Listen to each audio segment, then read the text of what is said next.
Por 8º ano consecutivo, o Centro Comercial Aberto de Deán e o Concello volven a organizar a Feira do Comercio. Será esta fin de semana, dende hoxe venres ata o domingo, na Praza do Emigrante.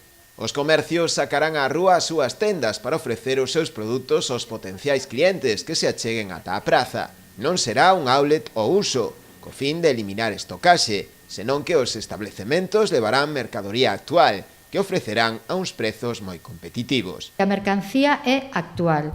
É mercancía que, por un lado, vai estar a uns precios moi competitivos, porque estamos en período de rebaixas, e isto quer decir que non son prendas que estén descatalogadas, e, por outro lado, tamén vai haber o que son novedades, o que é presentación de novas coleccións, porque si se empeza a percibir que os comercios que venden máis moda, todos os anos nos están dicindo que o cliente lle pide moitísimo roupa xa da temporada que ven. Dende o Concello destacaron a importancia desta iniciativa, que busca darlle un pulo a este sector que non pasa polo seu mellor momento, pero que é vital para o desenvolvemento económico do municipio.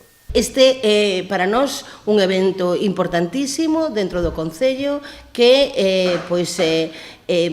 ten relación co comercio de toda a vida, son comerciantes de toda a vida que ano tras ano poñen os seus postos nas carpas que temos na Praza de Emigrante. Desexar que teña moitísimo éxito, que o gallo se traduzca no que decía Amparo, que nos meses posteriores o comercio se revitalice de alguma maneira, porque eu penso que é unha das tarefas máis complicadas que temos como goberno a veces conseguir esta dinamización comercial das nosas vilas frente a esa gran competencia que existe. A feira estará aberta ininterrompidamente dende as 11 da mañá ata as 12 da noite. Durante os 3 días da feira haberá tamén actividades paralelas que organiza o Concello para complementar a esta actividade comercial.